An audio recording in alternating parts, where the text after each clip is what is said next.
High বন্ধুরা, তোমাদের সাথে আজকে শেয়ার করব শিব ঠাকুরকে তুলসী পাতা দেওয়া যায় কি যায় না, বা শিব ঠাকুর কেন পছন্দ করে না।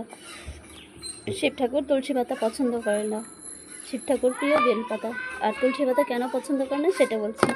জলধর নামে এক অসুর ছিল, খুবই অত্যাচারী। আর তিনি অত্যাচারে এতটাই পরিমাণ বেড়ে গিয়েছিল, স্বর্গ দখল করে নিয়ে মনি ঋষিদের খুব অত্যাচার করত। তখন সব দেবতারা শিব ঠাকুরকে বলছিল, হে প্রভু, তুমি আমাদের রক্ষা করো।